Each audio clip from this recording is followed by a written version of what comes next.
My name is Kris Conetzkey. I'm the publisher of the Des Moines Business Record. We're here today to have a discussion about housing in the commercial real estate market, and we've got a great panel for you today. One of the things that we've been doing is this will appear in our April 26th edition of the magazine. We're going to be having a conversation amongst ourselves. You'll see our senior staff writer, Kent Dart. He's going to be taking down notes and getting story ideas for future stories. But then he's also going to be putting that into an article up here in that magazine. So with that, we've got a great panel today. And Kent, I'm going to turn it over to you so you can go ahead and kick things off. Great. Well, just start with a question about what do you see as a dominant trend in housing for 2019? Jared, we'll start with you. Start me in the backside. Okay. Well, I think this is necessarily a trend that's becoming more prevalent in the last few years, but will continue to be prevalent this year and moving forward. And that's looking at housing more as a service, less as a necessity. I think that's going to be a growing trend, that housing is seen more as a service now, not just everybody has to have a roof over their heads. I think that's a growing trend we're going to continue to see. I would agree with that, and I would take it a step further. I think that we're going to see leasing is on the rise, home ownership is on the decline, especially here in Iowa. I think people want those services. They want those convenience piece of things, and they want to be able to pick up and move if they want to, and leasing allows that.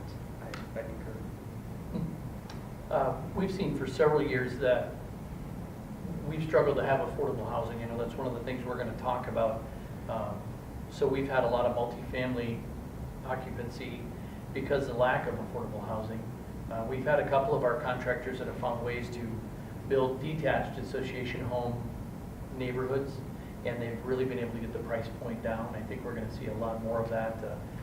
We've seen it a little bit over the last year and a half, but we're going to see a lot of that over the next couple. The trend that I know that we're talking a lot about in our shop this year is really stabilization.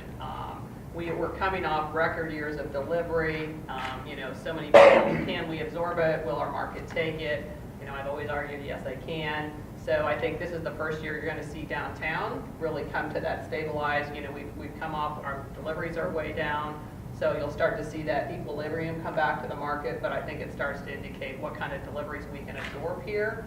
I think the western suburbs will be about a year behind it, but I think we start to solidify that yes, we have the growth, they are going into the housing, our region can produce that kind of housing and absorb it.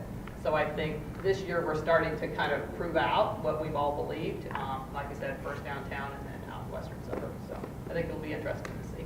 What does some of the vacancy absorption rate look like? And I know that's complex, there's a lot of different markets and areas, but curious. I think it's, the downtown is a little ahead of it, just because, again, their deliveries are not, the deliveries out in the western suburbs are still high. So, you're down to probably about 15% of the new stuff, depending on how you count it.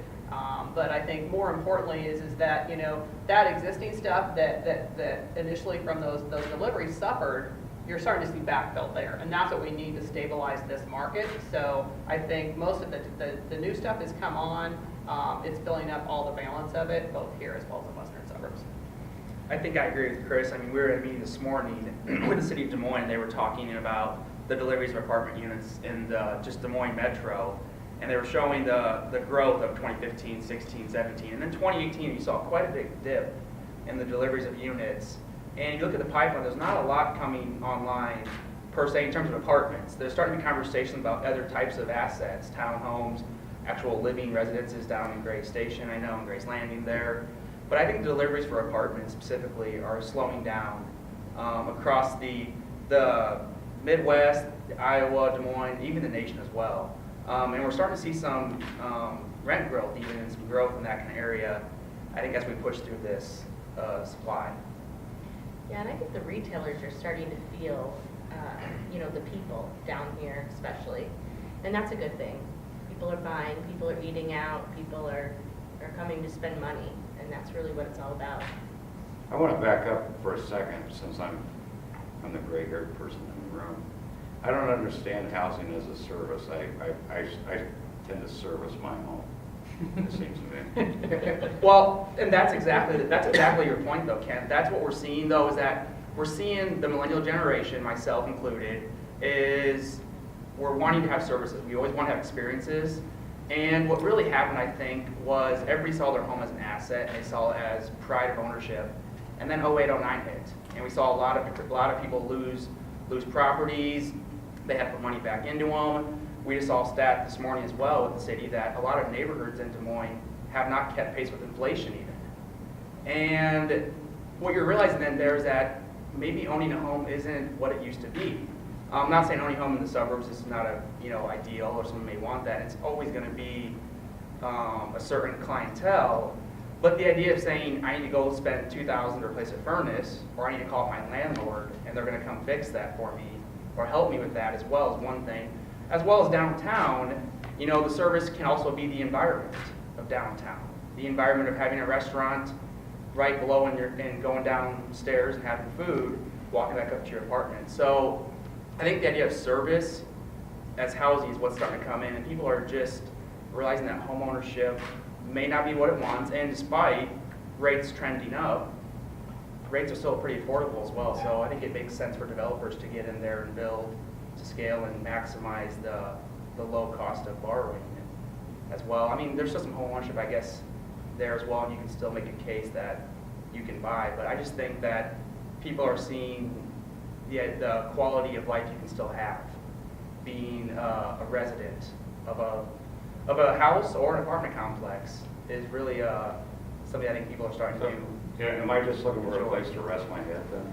I mean, what? I think some people are still going. It's still going to be a good fit for some people to own homes. I mean, I think we're in Iowa, so we know that some people are going to lease, and some people are going to own. And it really comes down to, I think that some people are trending towards more of a convenient lifestyle, and I think that's what you're referencing. We still look at and talk about home ownership being the American dream. I think it's just generationally shifted a little bit or changed a little bit. It's not as important, but when we look at the debt that the millennial generation is coming out into the world with, and they're entering the marketplace later, they still have a lot more debt than we had as a generation when we first started buying. Mm-hmm. So I think it's just a little bit of a shift in priorities, but I still think people largely want to own a home, and that is still part of that dream. Yeah. You mentioned the, you call them? Kind of an association neighborhood. Yeah, an association neighborhood. I mean, would that be an example of what we're kind of talking about as a service, where some of those things that maybe traditionally come with home ownership you don't have to worry about? Somewhat, yes. The houses are smaller, there's less maintenance, there's less upkeep, there's less wow factor to them. They still want the amenities, but they look at it as a stepping stone more so than we did. When we started buying homes, for the last couple generations, we went to Beaverdale, we went to the older parts of West Des Moines or Urbandale, and we moved our way up. They definitely want to have something nice immediately, so that entry point that they want to go into still wants to have granite and stainless steel, but they're willing to give up some space and some of the yard, the lawn. The driveways and front yards are smaller, the houses are closer together, so there is less maintenance, less upkeep, but then they want to turn that probably in a shorter time frame, so then they can move up, and that may not be to the same thing that we feel like is a move up now. So we'll see in another couple years what this next generation is looking for as their second or third home. But yeah, there's a component of that for sure. And I think tying out that, Chris, to Dan's point, I think the service that provides is the affordability. Like that is exactly what we're talking about by being a service. It's not the same service in the sense of I'm going to have a doorman or I'm going to have all these amenities, but the service is the affordability factor, which we are having a huge issue of right now across the nation, not just in Des Moines, which I'm sure we'll touch on at some point. Well, Dan mentioned downsizing single-family homes. Is that true also in the multifamily market, whether it's a townhome?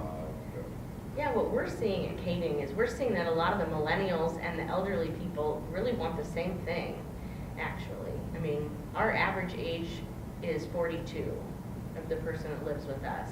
And I mean, there's just a wide variety of people that want different things. And I think that's different.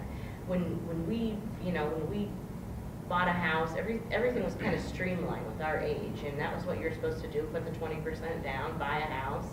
And I think now it's different for each person. I mean, there's just so many different opportunities and changes, and that affordable is really the key, I think. But I think to it goes housing. back to how they want to spend their capital too. Yeah. You spend it on big bedrooms and big houses, it's making it more affordable, so it is a smaller space. But also, we're putting a lot of those social spaces we used to put in the house are now outside the house. Are they in parks? Are they in the community? And so you have less of that square footage that's actually in the house as that kind of, so I think you're seeing smaller, but it's certainly to address affordability as well. I think I've mentioned this on the housing panel in the past when we've done this last few years, but it was actually Rick Thompson came up to me after one of the power breakfasts that we were doing, and I described partially what you just described, and so he was asking me more questions about what I wanted. I had rented downtown for 4 or 5 years and was starting to look for a house, and I was saying I'll give up my personal space so I don't have to worry about mowing the lawn, and so that I don't have to worry about shoveling and and taking care of the house in a lot of ways. And so I would give up I don't need as much space. And so it was really, he was asking questions about that. And so when I'm looking at the design for a lot of the stuff that you guys are doing down at the Gray's Landing area, I see that component into it. And it's something that looks very attractive to me as a potential home buyer. Right, right. And we know today, again, people are looking for those recreational spaces, access to that, connectability, walkability. And so how do you put that in that kind of experiential place as opposed to just, your typical kind of neighborhood? And so, but it's smaller square footage because, and in fairness, we have less stuff today. Everybody, that we have as many, empty nesters coming down as we do in millennials, and they're shedding it on their way down from the suburbs, so that square footage thing. I think the idea of the townhomes and the condos is going to be also a trend you're going to start seeing more and more in the next few years. It was kind of a taboo subject after the recession hit, and it hit hard. But if you look up to our northern brothers, Minneapolis, St. Paul, they're seeing a lot of discussion about condos and townhomes right now in their suburbs and in their core. And we tend to follow the Minneapolis market pretty substantially well in terms of similar weather patterns, similar population, similar jobs, that kind of thing too. So I think the townhome condo discussion, and as your point, kind of give them some space there as well, being location, I think that's going to be a desirable asset for people to look to in the future. Dan, I'm wondering, with your home builders, when do interest rates start making a difference? Well, it Because we're already really has, not it already has some, Yeah. to be truthful, but it's really going to be driven by the consumer market more so at this point. So I think we've kind of, if we look at Des Moines as a metro community, and if we're really going to get to 1 million people by 2040, the consumers are going to drive all of that. If they're still coming to town, they need a place to live. People ask all the time, where are all these apartments coming from on the west side, and who are moving into them? If we look at the numbers we have today and the permits that we're pulling, we won't have enough housing for Des Moines to hit that number by 2040. What's the gap look like? Honestly, I haven't. Specific gap. We over the last 5 years, we pull about 2,400 permits a year for apartments for rent, and we pull about 2,400 single-family home permits per year. So it's fairly balanced. There are ups and there are downs. Some of those bigger projects take a long time to build up, and then they run their course. But we're between 5,000 and 6,000 residential permits per year on average. So if we take that out, we're not going to be anywhere near 1 million. So I think that's going to drive it more than the interest rates, because people are going to have a place to live. If they're coming to town, they find a job, they're going to have to, I don't want to say settle, but they're going to have to find what they find, and the interest rates are going to be a byproduct or also a side product of that, I guess. We've talked a little bit about maybe an oversupply in the multifamily market. Are you seeing that single family? We follow trends. This was an election year, midterm year at that, but we have a definite cycle, and we see that prior to the midterm elections and prior to the general elections, we definitely have some down numbers, down years, and this year was no different than that. But then, even talking to our friends at Hubbell, right away December was strong. November, the last couple weeks of November were even strong. So we're starting to see that come around, and it seems to be following that same cycle. So I don't think that we're gonna see a big impact from that. In fact, I think the statistics and the projections are that we're probably gonna be up anywhere from 8 to 10% this year. Tying off on that, and I don't mean to interrupt you, Yeah, Chris, go but to your point about interest rates, I think, Kent, maybe it's just my experience, but as long as consumers, and the consumers are going to drive that interest rate, I totally agree. As long as they have jobs, they are not going to look at a half-point difference in interest rates. Between 4.5%, 5%. In my experience, most consumers don't follow the market that closely to make a half-point difference in interest rates. So I think consumers, as long as they're employed, and Iowa just got released as one of the best employment states, I think they're going to look still favorably upon housing. To me, the question becomes more of an employment. For the construction, the labor to build those houses is where the real hiccup, I think, is in housing. Yeah, and I would agree with that too. That I think the interest rate, people that are gonna buy homes are still gonna buy homes.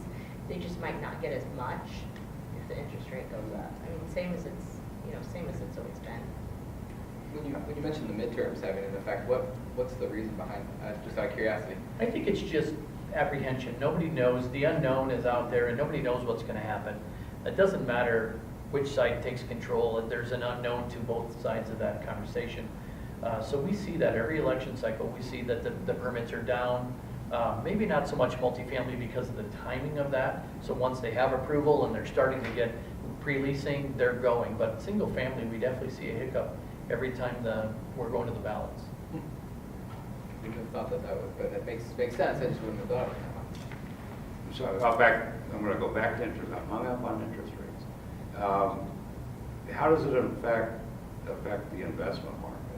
The impact on cap rates? Well, what we're seeing in terms of sales for interest rates in the investment market, it's affecting retail the most.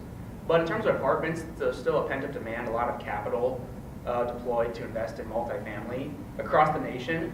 And we really have not seen, we've seen some uptick in cap rates, but we have not seen a one-to-one ratio in terms of interest rates affecting cap rates in the terms of investment in that. Now, that's not across all caveats, but in multifamily, we continue to be pretty strong. And I think shooting from the hip, last time I checked it, we were about, for every 25 basis points we rise in interest rates, multifamily rises about 12 basis points, so about half of that.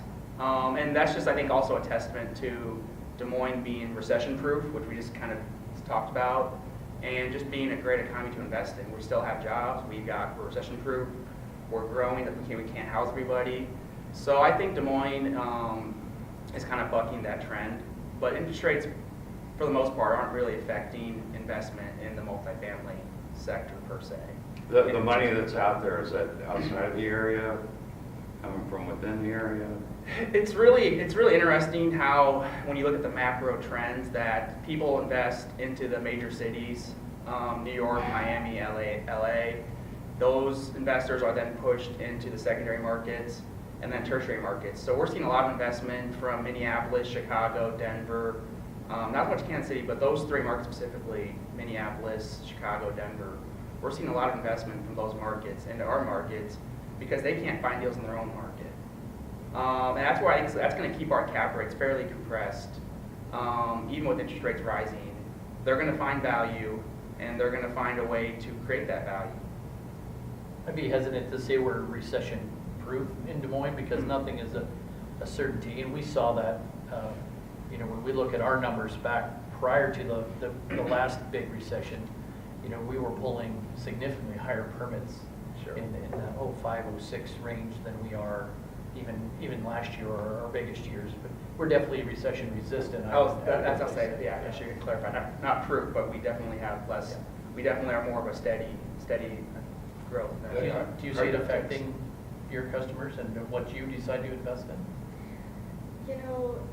I think for us, it becomes extremely personal because we invest in all of our properties solely. We don't have outside investors coming in. So, we are currently looking at Des Moines strong. Central Iowa is strong. I mean, we deal with a radius that's 60 miles outside of Des Moines, and people need housing. I mean, that's where we're at right now. I'm curious, how do you make that work? Because you hear a lot that it's difficult to build in the smaller towns. It's difficult to get contractors to pay attention to the smaller towns. Yeah, what makes that work for you? I think for us, we're really fortunate that we have a lot of subcontractors that stick with us. We've had second generation, third generation contractors that have been with us, and they just follow us to those communities. They know that we're, a constant contractor for them when, the rest of the market was down in 08, 09. I mean, we put a lot into production in those 2 years. And I think for us, it's just positioning ourselves in a downturn market. Downturn market is when we really go after most of our land. And, that's what you do when you're trying to buy land, right? So that you can put your product on it. And maybe I'm speaking out of turn, but I also think that maybe one reason it works for you guys is the partnerships with the cities in terms of tax payment and tip. Does that help at all? Yeah, it just depends on the situation where the utilities are. I mean, every land comes with a whole different set of challenges, so it just depends on that. Sure. We definitely have members that are traveling further outside the metro than they ever have. The consumers are asking for it, demanding it in some cases. It's really hard, though, to get the subcontractor base to go with them because there is so much work to do right here when they don't have to travel. So I know some of our members are building beautiful custom homes an hour away from Des Moines, Storm Lake area, so further than an hour. And they just let the customers know, hey, for our team to travel, this is the cost. We're not going to gouge you, but we want you to know, for my foundation contractor to drive up here, it's going to cost this much more. And I think they're being fair from both sides. They put it out there, but at the same time, these members or these subcontractors and contractors can't just do it for free either.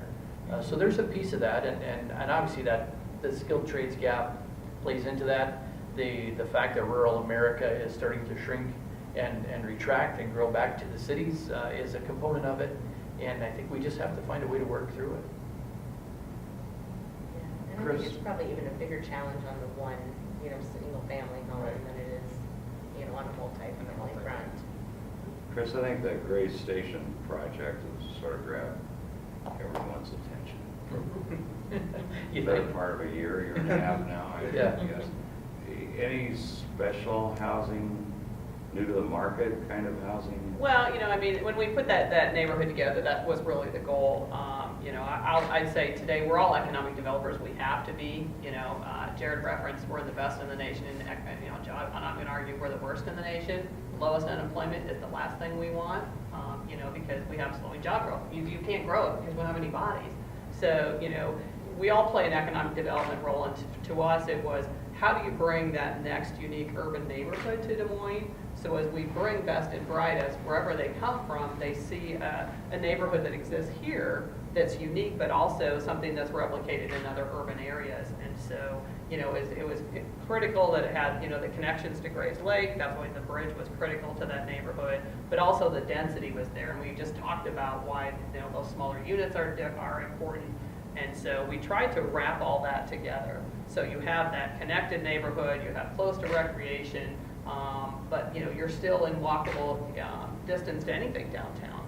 So it's how do you add one more great neighborhood? Because we do neighborhoods beautifully, and that's one of the best things that we do. But we didn't want to replicate it. We wanted to say, what have we seen in other places that we could bring here? And so it was 2 years of very challenging work with the city, but. And you've traveled far to We have, and really, I think you have to put, for those of us, we know that, you have to put feet on the ground in those neighborhoods to understand the feel. I mean, I tell people all the time, if you want to understand us, go stand at our bridge at Bridge District and walk that neighborhood, and that will tell you what that neighborhood's about. You have to want to walk. We have to create a neighborhood that you want to walk through. I know one of our focus group people when we were doing Gray Station said, you want to get that runners group from the Y, want to run through that neighborhood, because they can go anywhere downtown. But how do you create a sense, and then the same thing with the bridge. Everybody that's from Grays Lake, I want them walking through that neighborhood, that there's something to be there for. Is MLK like a big muddy river separating that? Well, it is. But we're not unique. We're not unique to what all cities did. Back in the day when car was king, and it still is. we wanted to people as fast as we can. And so we put all those heavy lanes of traffic there, so it is a natural barrier. You know, and I'm gonna argue it someday, we're gonna peel it back, because you want that connections there. But right now, it's the speed trap to get around the city. So, at some point, we're gonna have to decide that moving through the city as fast as you can is You're important. gonna build a bridge across there. You're building a bridge over the Raccoon River. This We are. pedestrian bridge over MLK make any kind of sense? Or? Well, I'm gonna argue a little better traffic control and a little bit of speed calming is probably, I'm a big proponent of connect downtown, so, I'm just gonna say a little bit of that down in MLK will be just The fine. skinnier. That's where you just MLK. cross down to Grace Lake and then you cross over to Des Moines Waterworks Park, which they have big investment coming in as well. Yeah. There's plenty of runners that cross there and bicyclists cross there every day in the summer, maybe not today in the winter, but that's where the connectivity comes. You just gotta have that pedestrian bridge. It's gonna be a tunnel, right? It's Yeah. unbelievable. Yeah. We just had a gentleman in our office yesterday that's thrilled, because he lives down in the Park Floor Tower. And he's like, I walk all the time. And he's like, I can't wait to have that bridge come in, because I can come right up Fleur and come right across the bridge and right into downtown where I work. So it's those kind of things we don't even think about. You talked about what type of demographic do you think will ultimately be You in that know, area? it's been really interesting. Our focus early on was to say, everybody that's developed downtown, we've done a beautiful job of, our millennials were our great early adopters, the empty nesters are behind, but what's the next step for them? They love where they're at here and they have a love for downtown, but what's that next step? How do we keep them downtown? And so a lot of our early response has been that next generation is to say, we're down here now. We have our dog, they can have the dog with us, and now that, it's that next step to them, but how do they keep in that walkable neighborhood? So I think you're gonna see a lot of millennials, which is why we're trying to put a lot of variety of housing. We have apartments going in, we have, entry-level townhomes, from the very right below 300 up to a standalone $1 million house. There's a condo there, so there's lots of entry points for you. So I think we'll have an interesting millennials, but as we're starting to see that variety downtown, I was telling Kent when we came in today, we just did an overlook at the population we have in our downtown rental, and our lowest is 19 and our highest is 76. We have 5 renters that are over 70 downtown. So I think you'll see a heavy millennial, but I also think you're going to have these empty nesters that we all just talked about that, again, love downtown and want to be able to walk to dinner or to a farmer's market for all the same things. What's the school district look like that area?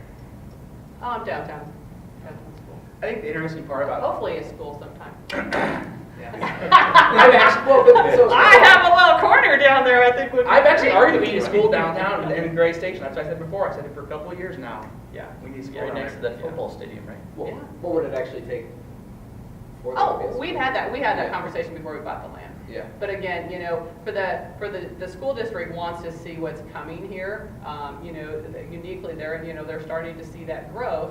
But unlike the suburbs who see this exponential, they just built their first new school in years and years. So we've been in continuing conversations with them, and obviously, the stadium, assuming that goes over there on the Dyko side. So I think it's just necessary as you have that growth, and again, this millennial that we just talked about, you're going to have that demand to have that school. And I love the idea of a neighborhood school being phenomenal.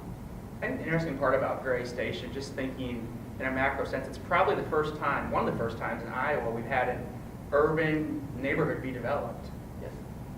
It's never happened before. We've seen a lot of development in the suburbs and home builders, but to have an urban neighborhood be developed, it's the first time, I think, in Iowa since we had downtown Des Moines be built in the early 1900s. So it'll be really interesting to watch how that development takes place, and hopefully Hubbell does a great job and has major success. I want to ask about I'm assuming there is still a shortage of skilled tradespeople out there, and I know that at least 3 people here have been very active in that. Where do things stand? We're making a lot of traction, a lot of positive conversations. We're really having to shift the conversation in the paradigm that parents and educators think in. Because for at least a generation, we've talked about the fact that every kid should go to college. To be successful, you have to have a piece of paper that says I'm successful. And we just know that that's not true. We were talking, we have an event coming in April that we're really excited about. It's hands-on event. We're hoping to get about 3,000 students from the metro area to come down and lay brick and pour concrete. We were talking with the Rasmussen group earlier this week, and they said that just in CDL drivers, there are 3,000 openings in Iowa for truck drivers. So beyond the skilled trades, plumbers, pipe fitters, electricians, let's look outside of that. Think about mechanics, think about drivers. Every one of our businesses needs them, our industries need them, and there's an enormous shortage there. But that conversation shift to get the students to know that it's okay to work with your hands, and it's okay to not go to college or find an alternative way to pay for college. And the misnomer that our world is not full of educated people is a shame, because all of our subcontractor bases, every one of them that has a license has continuing education. As the world changes and technology evolves, all of our tradespeople they shift with it. The consumers want that consumption, they want to have that. So to think that our kids are going out there and just freezing on this -20 wind chill day and they're not going to gain anything out of it, it's just a tragedy, honestly. But we're making a lot of progress right across from that downtown school that Kris wants in our Skilled Trades Academy. We're making a lot of progress in Central Campus, but across the state of Iowa in a larger sense, we're doing these Build My Future events, and our national association is supporting them in a way that we've never seen before. But we have a long ways to go still. We have to find a way to fund it. We know that education funding in Iowa, but across the country, is underserved. But our legislature can only do so much. We know that the private sector is not a long-term viable option for us to fund it. So we have to find a way to make it more acceptable, so more people say, yeah, my Johnny and Sally are okay to go do that as a career. And then we have to find a way to reintegrate that into our educational system, because when they pulled shop classes out, because they said every kid goes to college, why do we need to teach kids to work with their hands? They created a void that we don't think we're ever going to be able to refill. We don't think that every school is going to be able to afford to have a shop class and a shop teacher, and the state sees that too. So what we're hearing from the Department of Education is that they're looking to create regional centers. So Fort Dodge may have one, and Marshalltown may have one, but they may be different. So the students may go to Marshalltown for shop, but they may go to a neighboring community for FFA, and they may go to somewhere else to learn how to weld, instead of each of them having each of those classes. So we have a lot of lifting still to do. But it's critical that it happen in the high school, and I mean, obviously, we were part of this as well, but what people have to appreciate, it has to be at the high school level. So when they graduate, what's critical is they graduate with no debt. Because what we just talked about, the millennials and this college education is that they've strapped on this debt load. Well, this way they can come out of high school right into that whatever that position is with a lot of times journeyman hours already, but they don't come out with any debt. What would the pay look like for somebody like that? I mean, would you have to have gone through training in order to get hired someplace right out of high school? Or are you going to be hiring somebody right away? Well, both scenarios actually Yeah. exist, but the program specifically that we're talking about, they're going to go into an apprenticeship. That could be a union-based apprenticeship, it could be a non-union-based. During high school? Doesn't matter. During high school, we're trying to get accreditation, so that way the programs start to feed into those systems. But that same conversation with the Rasmussen group, they said that their average truck driver makes up to $60,000 a year, but their highest paid driver driving a cement truck almost made $100,000 last year. Kids don't hear that. They don't understand that, because that message is not being delivered to them. Now, that's not everyone. They're not making six figures, but we have a lot of people in the trades. It's not uncommon for a service technician at an HVAC contractor to make six figures. With a few years of education, and they get their license, or they get to the point where they're able to go out and work in people's homes, those are not only driven by the market and the demand, but they've always been good paying jobs. It just was something that we didn't talk about. I was wondering if there's a way to partner so that to calm the fear of, and one of the things I'd be concerned about too is that with automation and some of the things that are coming along, I do think it can be a little bit, I'd be hesitant to say for sure go into only be a construction construction worker, if there's a chance that some of those jobs could be getting eliminated. So I wonder, is there a way to partner up though and get education along with the trade component? I think that, well, that ties back though, you talked about it. I mean, I'm from a family of contractors. I mean, my father's a master electrician, he still holds a license. And I'm telling you right now that 30 years ago, being an electrician is way different now, even with technology. And you have to continually learn and get better. And despite automation, I think it's a great thing. I love technology. I do not see a robot picking up a hammer and building a wall. A truck driver. Truck driver, perhaps, but that's not, I don't think that is growing as fast as we all think it is. I think it's growing, but I don't see changing in the next 10 years, 5 years. But I think that's applicable. I'm going to say that, I saw some information the other day, AI may take over accountants. Right. I mean, so how many kids are up, with all due respect to a college in the state, Right. becoming accountants? Or lawyers. I think you have a better chance of automating those systems than you do automating something that you need hands for. Right. But today, would you send your kid to school to be an accountant? Sure, and not to be negative on accountants. Right. I think that applicability in today's world of technology, almost all of us, at some point of what we do today could be replaced easily. And I think it's about being nimble and that type of thing. But in the short term, the idea that these kids can always go back. We all went back to school at some point. But the idea that they could come out of high school and immediately go in, Well, it and could it's be a matter more. of continuing education Yes. also. Right, Exactly. If you could partner, Absolutely. if you could partner a partnership with DMAC into the equation where you've Yes. got your kids coming out of high school and they're working full time and doing the exact same thing, but there's a component where they're paying for night classes in some fashion to earn a business degree, or I could see that being really appealing to somebody that wants to get into the commercial real estate industry in some fashion. Well, for sure, the kids that we're talking to all want to be entrepreneurs. They don't know what they want to do, but they all want to own their own business. That's part of the dream. That's part of the current culture. They don't understand how to do that, and they don't know what field it's going to be in, but they all want that. So there's a piece there, and maybe business school, and maybe a trade organization. There are a lot of different pieces of how that education comes together.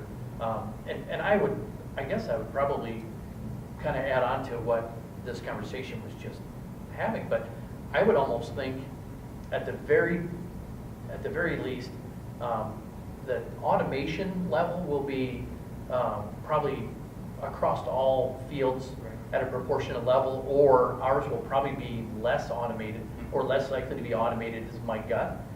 When you talk about hands, you just talk about, I was working on a garbage disposal in my kitchen last night.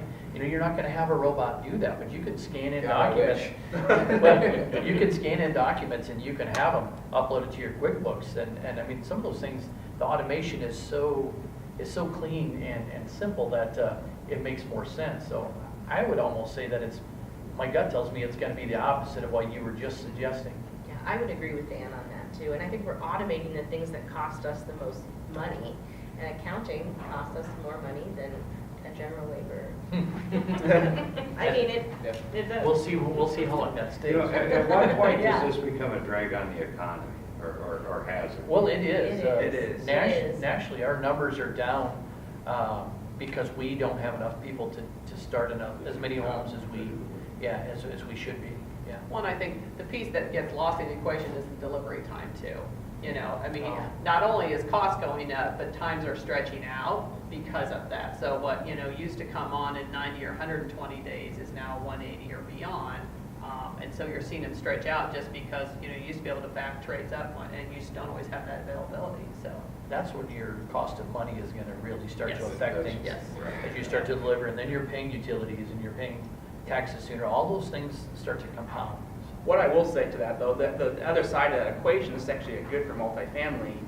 Due to the lag in construction, it's a terrible thing, but it's also helping the deliveries be spread out in most of these apartments that are coming online. So you're seeing some of the demand and the supply be in equilibrium just because construction delays might cause these apartments to come online time later than they expected. So it's not. I would challenge that that's helpful. It's unhelpful. I was having a hard time processing Yeah, that I'm too, right but- there too. From the developer standpoint, it's tough, but looking at the market and the consumer, it can be okay. As the overall market, it's not always bad to have equilibrium in that. I'm not gonna disagree in terms of ownership, it's tough. Well, the developer is controlling the price point, so it really just changes the price point for the end user. I mean, that's basically what it does, is define that. I do think they're making a really great effort at encouraging, just hands-on labor. We've donated a couple lots here in the last couple of years for the schools to build homes on them and stuff like that. So we're really seeing that as a helpful solution, in those communities. And I think that's different than maybe what we have encouraged right here. I'm wondering too, because you do a lot of work in the rural communities. Are the opportunity zones do they present an opportunity for you? So far, I haven't seen that they really will present much opportunity. The landowners know if their land is in an opportunity zone and they're looking for an opportunity themselves. They're So certainly it more really prevalent just- in the rural areas than they are in, we have 3, I think, in Greater Des Moines. But housing is definitely underserved in those communities, and they're going to some extreme measures, giving away lots, giving away guaranteed price points to contractors to come. I mean, they're making some long strides to try to get contractors into housing in communities like Newton and Perry. I mean, we're not talking about long distances. Perry's just had a residential tax abatement, right, for maybe no more than 3-4 And years. several of those outlying communities do have tax abatement. I mean, anything from 5 years to 100% to 10 years, 100% tax abatement. If you had a 15-year loan, you would essentially only pay taxes on that for 5 years. But I think what we talked about downstairs that's really important in those communities is the redevelopment side, though. And I think that things are going so well here in Des Moines, in the metro communities, not just Des Moines itself, that they're kind of losing sight of that because they are growing, and we've got new permits and new housing and new apartments.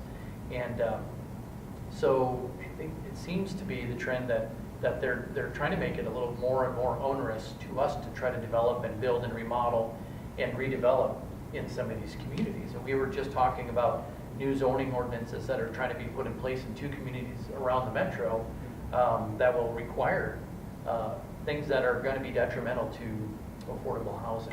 Whether it's the Kading model or the Habitat model or Home Inc. model, they all have their niche, and they're helping us to redevelop neighborhoods, and they're really kind of getting in the way of trying to help those communities. One of those is garages. Garages, basements, yes, for sure. Basements. But I'm going to argue that those rural communities that understand exactly what you just talked about will be the winners. I mean, a lot of them have done well creating jobs, but they assume that we're all going to be there right behind the jobs, and that's just not true. And so those that have the housing in them to support and hold the jobs will be the ones that are successful. And those communities that understand they have to play a role because that housing will always cost more money there than it does here. It just does because of the fact that we have to transport not only supplies but workers there. And so if they understand it and are progressive about that, they will be the ones that will win out throughout this.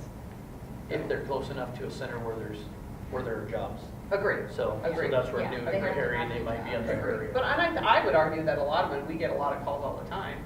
The jobs have been created or are being created there. Unfortunately, the minute they start to create the jobs, they should have us. I mean, you need to dig in the houses right then. Right. And then they think that. And we can't field the calls. No. I mean, the calls that we're getting to come to rural Iowa is really incredible. Because there's nobody there.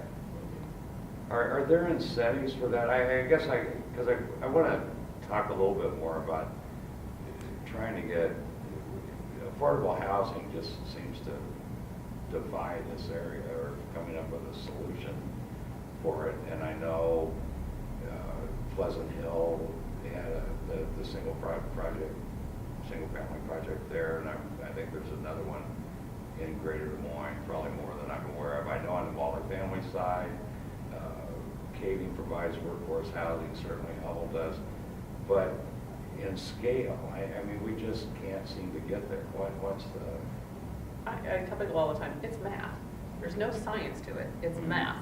When you are subsidizing every market rate project that's being built today, and you want lower rents, but you want the outside to look the same, it's math. That's it, yeah. It's math. I mean, all you do is double down on what you're providing now. Well, you know, when you do that, but you want twice as many units, it's math. We're also one of the most regulated industries in the country. I mean, we look, depending on whose statistics you're looking at, we look at 25 to 30% of the cost of every home or every apartment due to regulation. So if we're talking about some things that we can't control. So if we're driving that cost up from the land development side, we're driving those costs up on the construction side, we're dragging those out because of lack of skilled trades, and we add all those components together, it makes it really difficult to try to put together affordable housing. It's certainly not a lack of desire or understanding of the need, and I would also say it's not unique just to Des Moines. So it's not only our community that's having a hard time with it.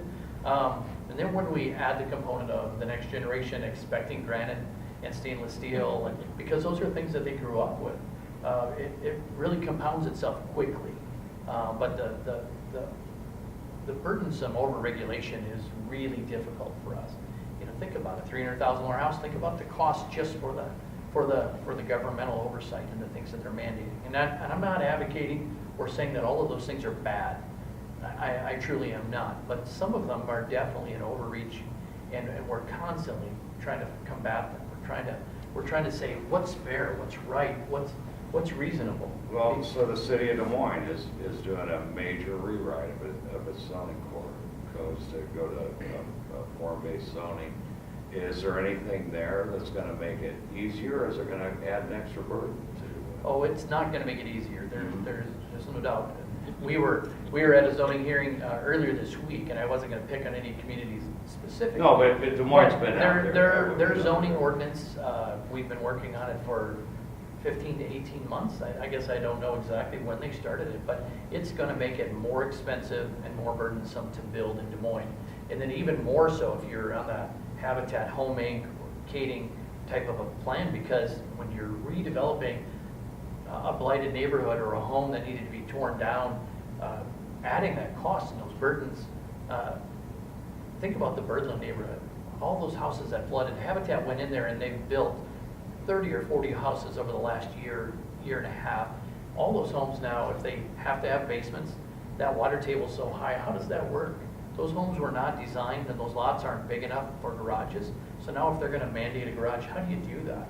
At one point, this was taken out, so it's probably not fair to mention, but at one point, the zoning requirement in some neighborhoods required that you have to have a certain number of story and a half homes, which are not affordable to build, mixed in with that. I mean, when you put all those components together, and we're looking out the window at these multifamily products, they're gorgeous, right? But if you're trying to build affordable multifamily, and they're dictating how many offsets you have to have in your building, and that you have to change the facade and the type of product on every offset, every one of those corners has a cost to it. And every one of those, every time they stop and start, there's a significant impact there. So the zoning will not make it easier.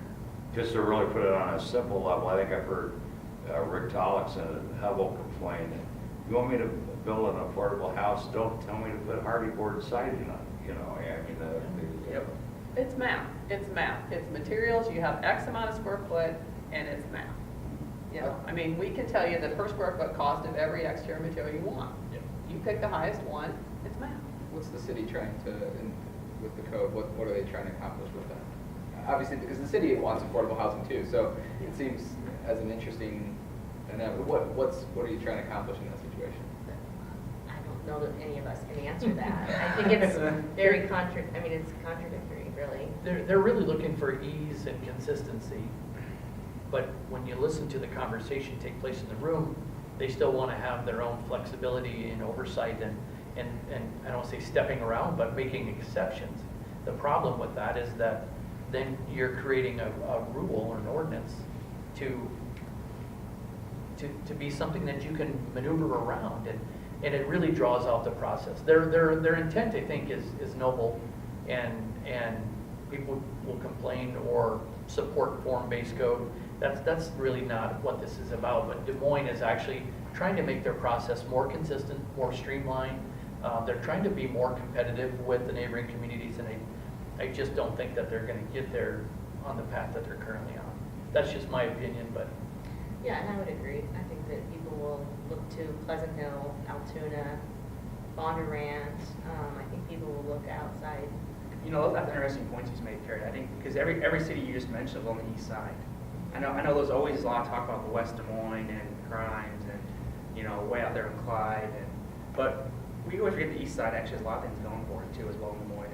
And that really is, I think, as Altoona is, I guess, a shameless plug as the rising star in the east. But I mean, there's a lot of things happening out in that area that I think we should also look to in terms of housing and development. Yeah, and they're doing a great job of advocating, I think, Eastern Polk County. So, I mean, they're looking to you know, have people live there, and they want to build homes, and they want multifamily, and they are looking at what it takes to get retail in their areas, and they know that they need to offer incentives to get people there. And I think we will see a shift. I mean, I have another question too that's sort of loosely, it is related to housing and neighborhood revitalization. Is it worthwhile to provide $12 million in property tax relief to keep Merle Hay Mall going in the sense of what it means to that neighborhood? Ask me again in 30 years and I'll tell you. Time will tell. That's an everyday issue. Yeah. In Greater Des Moines. I would leave that to the commercial folks. Yeah, Yeah. I think that's it's not an area that I work in, so I don't. I think the interesting Well, part, there are a lot of residents. as someone who around, lives in that area, Merle Hay Mall. the interesting part about that, and Merle Hay, the owners have done an ownership group, I'm forgetting the name for right now, but they've done a great job of reinvigorating that mall consistently year over year over year.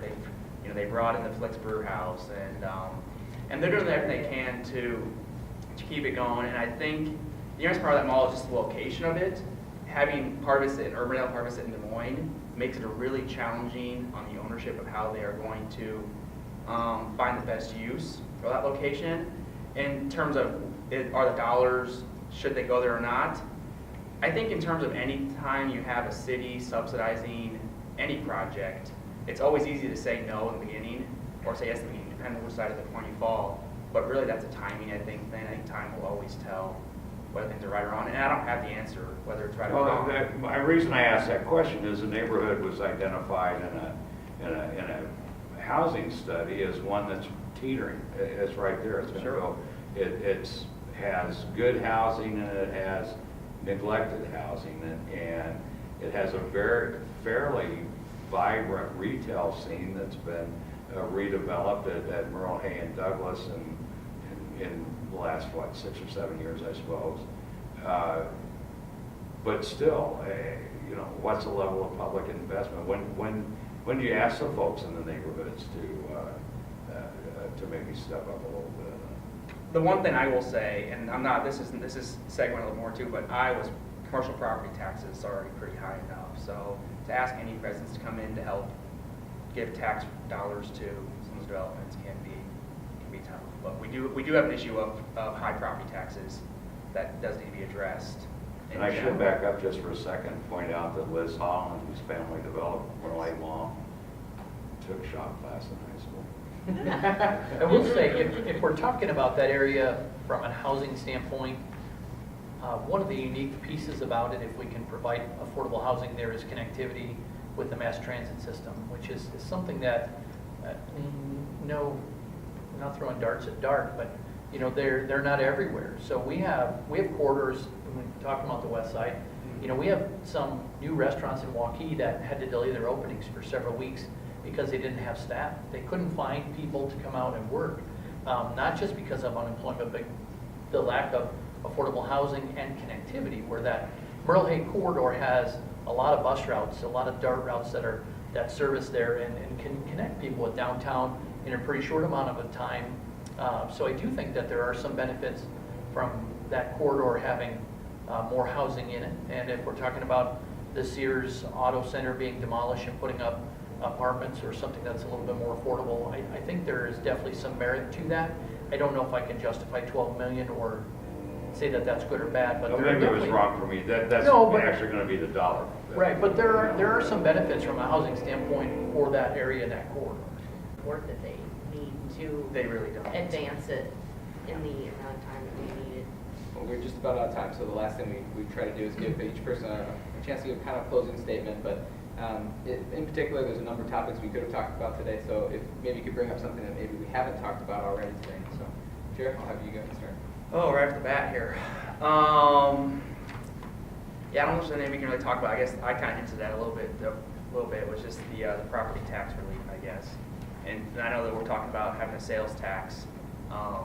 That was just talked about too. But hopefully that can help relieve some pressure of these commercial property owners.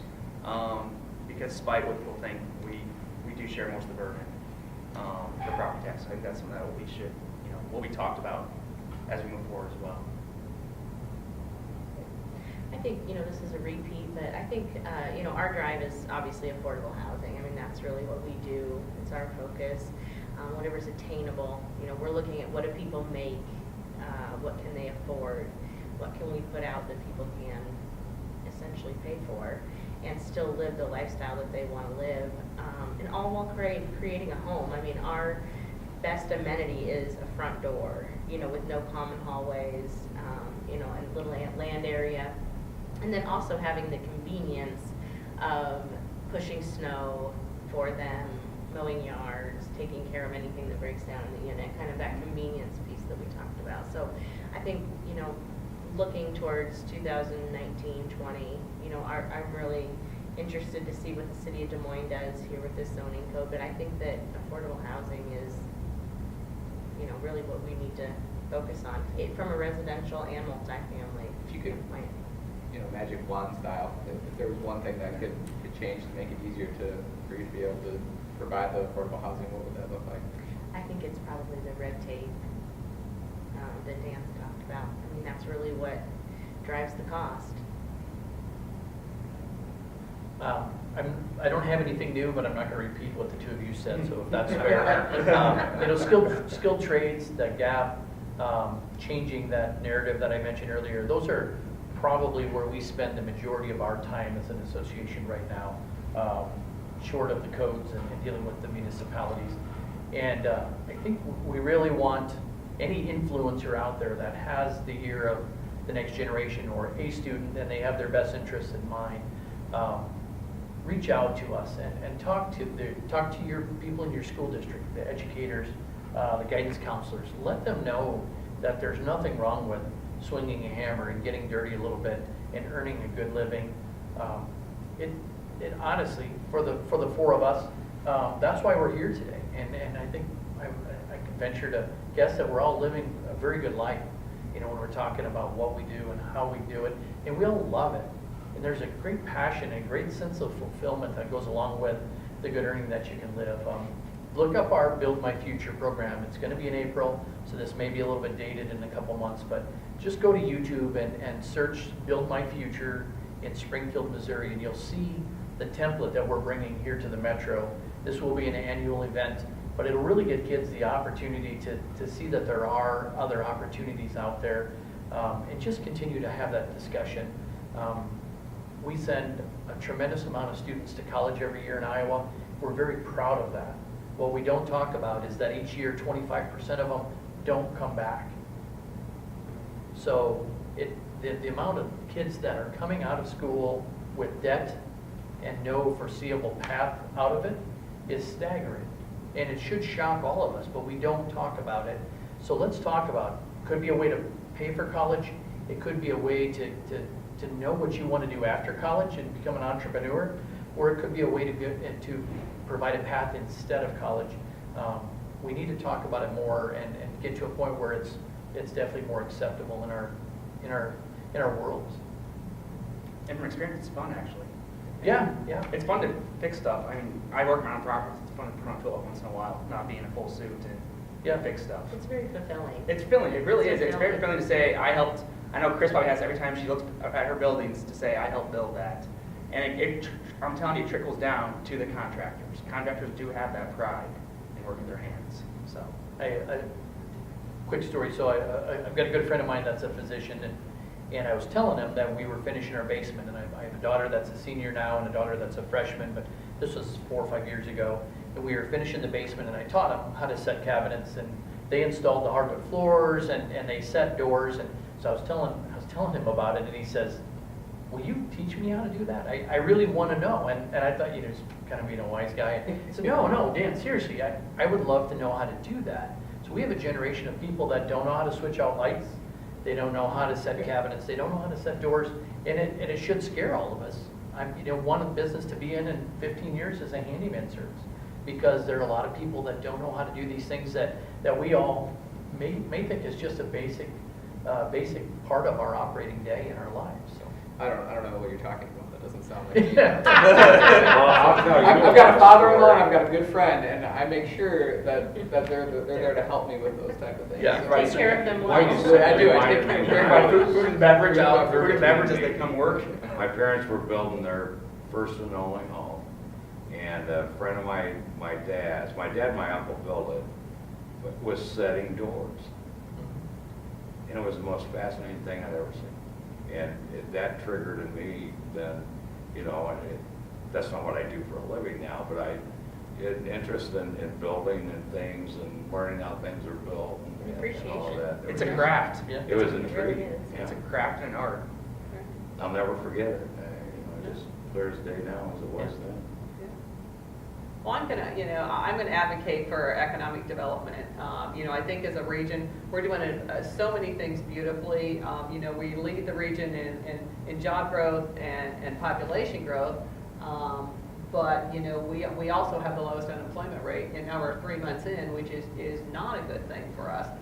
We want to have companies here and grow, so we all have an economic developer role to play, and I think to the extent that we can support efforts in the region to do that, we're all in the same fight together. If you look at national trends, births are going down, you millennials aren't having all the kids that we all did, and so, the war for talent is on full bore, and so we all play a role in that. We happen to play the housing role, but we as a region need population growth, so as you support those efforts, that's what Water Trails is about. When you talk about expansion at the airport, people are always like, well, why does that need to happen? Well, I'll tell you, we have, 3 buyers at Bridge District that can do what they do anywhere in the nation. And absent their ability to quickly move through the airport, they can locate anywhere. So we need to think creatively how we as a region support economic development. We all support it differently, affordable housing, all of those things, but we need population growth like every other does. We happen to lead. We used to be the chaser, now that we're the chasee. So we have to keep our game face on every single day and understand what role we play. Fun fact, Des Moines leads the Midwest in birth and new births.